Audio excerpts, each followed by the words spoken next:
Hello guys, welcome back to my channel sushi vlog. So आज मैं गाड़ी में इसलिए हूँ क्योंकि आज मेरी कार को 1 ईयर 2 मंथ्स हो चुके हैं एंड मैं आपको स्कोडा स्लाविया का ओनरशिप रिव्यू देने वाला हूँ।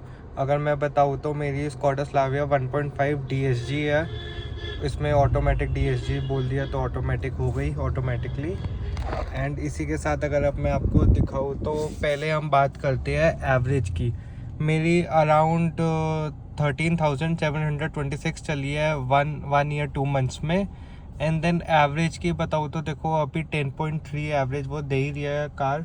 तो लगभग मैं अगर बताऊँ तो ये एवरेज अगर तुम एक मैं लगभग टैंक फुल ही कराता हूँ। टैंक फुल कराने पे अगर सिटी में बोले तो सिटी में ये चलती है अराउंड 600 किलोमीटर मैक्सिमम। एंड अगर हाईवे की बात करें तो 700-750 भी क्रॉस कर जाती है। मैं आपको यही सेम चीज़ अगर मैं डेटा पे दिखाऊँ तो अभी 400 किलोमीटर्स मेरी कार चल सकती है। 10.3 की अभी सिंस स्टार्ट पे हुई है, ये तो चलो अभी स्टार्ट हुई है। सिंस रिफ्यूल पे अगर हम देखा जाए तो 13.3 की एवरेज इसने दी है विद एवरेज स्पीड 27। मैं स्लो ही चलाता हूँ, मेरे को तेज़ चलाने का शौक़ नहीं है गाइस। एंड लॉन्ग टर्म में भी अगर हम बात करें तो 10.1 है विद 17 की एवरेज स्पीड। अगर मैं इसी में आपको बताऊँ तो क्यों अभी ये 10.1 इसलिए दिखा रही है क्योंकि अभी मैं कहीं पे बाहर ऐसा घूमने नहीं गया 1 महीने से। मोस्टली मेरी जो रन है कार की 13,000 वो out of Delhi he run है। दिल्ली में मेरी बहुत सिटी की रन कम ही है क्योंकि फ्रेंड्स होते हैं उनके साथ ही गेड़ी मार लेते हैं, अपनी कार कम ही निकलती है। तो मोस्टली मेरी हाईवेज़ पे चली हुई है। एंड सही बताऊँ हाईवेज़ पे जो कार है ये सुपर्ब है। रुको मैं पहले एंगल चेंज करता हूँ। हाँ जी, तो हम बात कर रहे थे रन की, तो मेरी हाईवे की बाहर की ज़्यादा रन है। तो इसलिए मेरी एवरेज अगर मैं जब बाहर जाता हूँ तो अप्रॉक्स मेरी एवरेज जो मीटर पे दिखाती है आराम से 18-19 के अराउंड दिखा देती है विद एसी। एंड अभी विंटर्स आने वाली है, विंटर्स में और 20-21 के आई गेस हो जाएगी। No doubt the car is way too good, बहुत अच्छी है। इसके अगर मैं प्रोज बताऊँ तो इतनी हैवी कार है। इनफैक्ट मैं अभी आपको बाहर चल के दिखाता हूँ। मेरी कार एक बार आगे पीछे दोनों तरफ से ठुक गई थी। नो डाउट मेरी कार को कुछ भी नहीं हुआ। एंड सामने पीछे की कार मारुति की थी, वो पूरी बिखर गई थी। मैं आपको अभी दिखाता हूँ कहाँ पे कैसे लगी थी।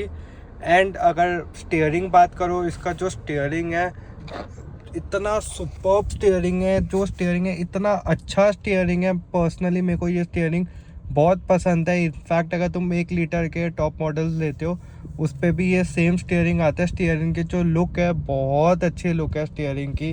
देन ये मैंने स्टार्टिंग में ली थी, अब आई गया स्लाविया में यहाँ पे बटन्स आते हैं एंड स्क्रीन थोड़ी छोटी कर दी है। मेरी ये 10.1 इंच की स्क्रीन है क्योंकि मैंने बिल्कुल स्टार्टिंग में ली थी।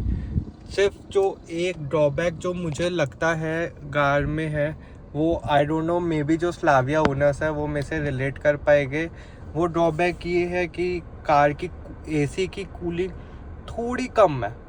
आई डोंट नो, मैंने इनफैक्ट कंपनी में भी दिखा दिया। मेरे पास होंडा सिटी भी है। होंडा सिटी का जो 22 पे चल रही है का एसी एंड जो इसका 18 पे चल रहा है सेम इफ़ेक्ट है। एंड पीछे वालों के लिए बहुत दिक्कत है क्योंकि यहाँ पे तो आगे तो हवा आ जाती है, पीछे प्रॉब्लम होती है। मेन दो पीछे भी एसीज है बट स्टिल इसकी कूलिंग टू बी ऑनेस्ट बहुत बहुत बेकार है। बस ये हल्का कॉम्प्रोमाइज़ कर अगर थोड़ा बहुत कर सकते हो तो आपको करना पड़ेगा कार के लिए, Verna car is superb. Car की बिल्ड क्वालिटी, इनफैक्ट जो डोज़ है, डोज़ जब मैं ये इसके बंद खोल करता हूँ पता लगता है मुझे कि yes I am using some car. मेरे को एक बढ़िया कार पसंद है। दरवाजे अच्छे खासे हैवी टाइट है इसके। VLLs अगर देखा जाए होंडा सिटी, उससे पहले मेरे पास होंडा सिटी रह चुकी है एंड उससे पहले मेरे पास i20 रह चुकी है। तो देखा जाए तो बहुत हल्के दरवाजे, बहुत हल्के दरवाजे।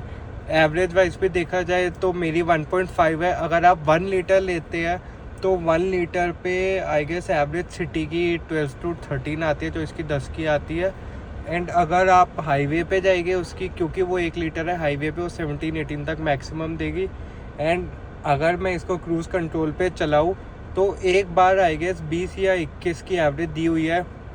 मैं ये कार को मनाली, कसौल एंड देन शिमला बीर बिलिंग मैं हर पहाड़ों पे लेके जा चुका हूँ। इसे नैनीताल, मैं आपको साथ में पिक्चर्स भी अटैच करता जाऊँगा, हर पहाड़ों पे लेके गया हूँ। कहीं पे ये गाड़ी ने ऐसा नहीं कि मुझे प्रॉब्लम दी हो, कुछ करी हो।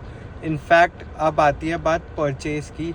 मैंने जब ये कार ख़रीदी तो मैंने इसके साथ पैकेज ख़रीदा था, जो सर्विस पैकेज आता था 25,000 रुपीज़ एक्स्ट्रा दे के। मेरी पहली सर्विस हो चुकी है कार की, एंड पहली सर्विस का मेरा बिल सिर्फ 800 रुपये आया, क्योंकि मेरी ऑलरेडी सर्विस फ्री थी। बस जो व्हील की अलाइनमेंट हुई उसमें जो एक्स्ट्रा कुछ व्हील अलाइनमेंट में कुछ हल्का बहुत लगा, तो उसके आई गेस 700 रुपये लगे, एंड वही मेरी पहली सर्विस कॉस्ट थी। घर से उन्होंने कार ले ली एंड डिलीवर भी घर पे कर दी। तो बहुत बढ़िया एक्सपीरियंस रहा स्कॉडा के साथ। जो एक वो मिथ बनता आ रहा है कि स्कॉडा की चीज़ें महंगी है, पार्ट्स महंगे, आई फील लाइक वो सब ख़त्म होता जा रहा है, बिकॉज स्कॉडा की कार बहुत रिलायबल बनती जा रही है। एंड अब मैं आपको एक और चीज़ इसकी दिखाऊँ तो इसके गियर बॉक्स में, मेरी क्योंकि स्टार्टिंग की कार है तो ये येलो कलर में है, नहीं तो बाकी जो बाद की कार आई है उनका ये वाइट कलर में आ गया था। साथ में ऑप्शंस मेरे को सीट लॉक का, ऑटो का टर्न ऑफ, ये मैं ऑफ ही करना पसंद करता हूँ। एंड देन वेंटिलेटेड सीट्स का ऑप्शन आता है, ये लेफ़्ट वाली हो गई, ये राइट वाली हो गई।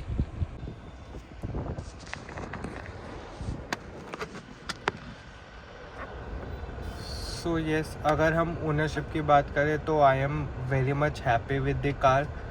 होंडा सिटी रह चुकी है, एंड जो कॉम्पिटिटिव जब मैंने ली थी तब वरना नई वाली नहीं आई थी, ना वर्टस आई थी। तो कंपटीशन में देखा जाए तो पुरानी वाली वरना थी, उसमें मेरे को कभी जाना ही नहीं था। होंडा सिटी घर पे थी ऑलरेडी, तो मैंने होंडा सिटी ली नहीं। मैं स्कॉडा के लिए स्टार्टिंग में थोड़ा डर रहा था कि यार स्कॉडा जैसे का लोगों का मिथ है कि बहुत महंगे पार्ट्स है, सब कुछ कॉस्टली पड़ेगा, तो मैं थोड़ा डर रहा था बिकॉज ये थोड़ी एक्सपेंसिव भी पड़ती थी। बट क्या कार है, मैं क्या बताऊँ तुम्हें। मैंने आपको वीडियोस अगर मेरे पास होगी तो मैं शायद अटैच कर पाऊँ। मैंने कार को 200 प्लस भी करा है, नो डाउट। उसके बाद जो स्टीयरिंग में जो कंट्रोल है, जो आपको कॉन्फिडेंस मिलता है कि हाँ गाड़ी आपके हाथ में चल रही है, अनलाइक होंडा सिटी अगर मैं 160 170 भी करता था तो स्टीयरिंग बहुत हिलता था। इसका 200 पे भी स्टीयरिंग इतना स्टेबल रहता है, आपको कॉन्फिडेंस रहता है कार में। कार पीछे से कहीं हल्की भी ट्विस्ट नहीं होती, चाहे जितनी मर्जी तुम ट्राई कर लो, तुम थोड़ी तेज़ भी घुमा लो, बिल्कुल स्किट विट कुछ भी नहीं होती गाड़ी। सो पर्सनली अगर मैं अब अपना ओनरशिप रिव्यू देना चाहूँ तो मैं तो बहुत खुश हूँ स्कॉडा स्लाविया लेके। आई विश आप लोग भी लो स्कॉडा स्लाविया। अगर आपका बजट हो तो 1 लीटर भी आप ट्राई कर सकते हो, एंड 1.5 भी ट्राई कर सकते हो, जो अब तो आई गेस 1.5 भी थोड़ी सस्ती मिल रही है। मैंने ये खरीदी थी 20,50,000 की, एंड अब आई गेस थोड़ी सस्ती हो गई है car. But I feel like आप चाहे कोई वरना ले लो, होंडा सिटी ले लो, कोई भी कार ले लो, इसका कंपटीशन अभी भी नहीं है। अब मैं आपको ले चलता हूँ बाहर जहाँ पे एक्सीडेंट हुआ था, एंड मेरी कार को मैं आपको दिखाता हूँ, कुछ भी नहीं हुआ, लिटरली कुछ भी नहीं हुआ। एंड उसके बाद मैं आपको एक मैंने आपको बता दिया क्या इसका थोड़ा अगर आप एडजस्ट कर सकते हो तो आपको थोड़ा बहुत एसी में कॉम्प्रोमाइज़ करना पड़ेगा। मैं नहीं कहूँगा बहुत मेजर डिफरेंस है, हाँ, बट डिफरेंस है। आपको कोई भी कार से, चाहे टोयोटा की हो, मारुति की हो, होंडा की हो, हुंडई हो, आपको कोई भी कार से आप इसमें अगर आप देखोगे स्कॉडा में तो थोड़ा आपको डिफरेंस एसी में पता लगेगा। ये पहली बेकार बात हो गई। दूसरी जो एक बेकार बात है, बाकी अच्छाइयाँ मैंने बहुत बता दी, बट हाँ मेरी कार है, मैं आपको बेकार बातें भी बताऊँगा। दूसरी आई है, आपको पहले भाले चलते हैं।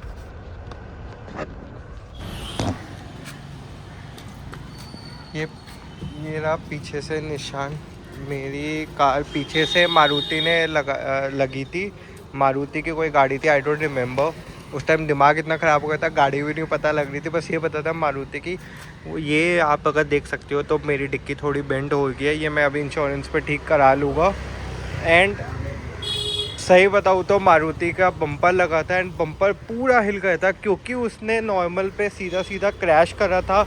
तो आगे भी मेरी कार उसके वजह से हिट कर गई थी थोड़ी, बट आगे की Q5 से आई गेस हिट करी थी, वो भी नॉर्मल थी, एंड ये कार भी नॉर्मल थी। अब मैं आपको एक और ड्रॉबैक अगर इसका बताऊँ तो इसकी जो लाइट्स है वो उतनी इफ़ेक्टिव नहीं है, थोड़ी स्लो है।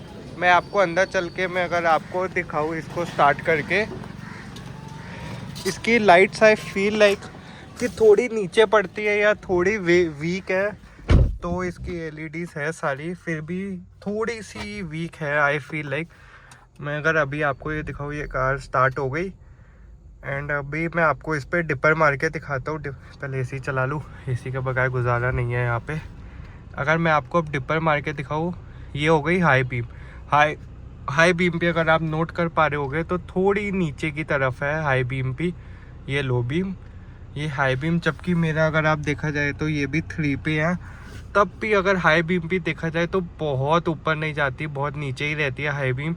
एंड इनफैक्ट ये बिल्कुल स्ट्रेट पे भी नहीं पड़ती, थोड़ी सी नीचे पड़ती है। मैं अगर आपको रुको बैक करके आपको दिखाऊँ तो ये हो गई लो बीम, ये हो गई हाई बीम। अभी भी आप अगर देख सकते हैं थोड़ी सी नीचे है लाइट, प्लस उतनी रोशनी नहीं है क्योंकि मेरे जो ज़्यादातर ट्रिप्स जो हुए हैं वो हाईवे की तरफ ज़्यादा हुआ है। ये जो 13,000 चली हुई है तो इस पर मेरी 10,000 आई गेस दिल्ली के बाहर की चली हुई है। सो वो ट्रिप्स में मैंने रियलाइज़ किया कि भाई बाहर इतनी लाइट नहीं पड़ती। मैं कंपनीज़ को भी दिखा चुका हूँ, कंपनी कहती है इतनी है। सो मुझे लगता है कि अब मैं नीचे वाले जो लैम्प्स है उस पर एलईडी लगाऊंगा। तुम क्या कहते हो, मुझे एलईडी लगाना चाहिए या नहीं लगाना चाहिए? आप अपना सजेशन ज़रूर देना कि इसकी लाइट्स क्यों कम है। आपको अगर कुछ और एक्स्ट्रा पता हो कि क्यों इसका कम है, क्या एलईडी लाइट्स कम क्यों है, या कुछ भी आपको सजेशन देना हो, मेरे को ज़रूर कमेंट बॉक्स में सजेशन दे के बताएं। एंड इसी के साथ अब मैं अपना वीडियो ख़त्म करता हूँ। ओवरऑल बताऊँ तो क्वालिटी A+ है स्कोडा स्लाविया की, बहुत अमेजिंग गाड़ी है। सेडान गाड़ी में अगर मैं देखा जाऊँ तो I am very much satisfied with my purchase. मेरे को 1 साल 2 महीने हो गए हैं। एंड अब see you in the next vlog.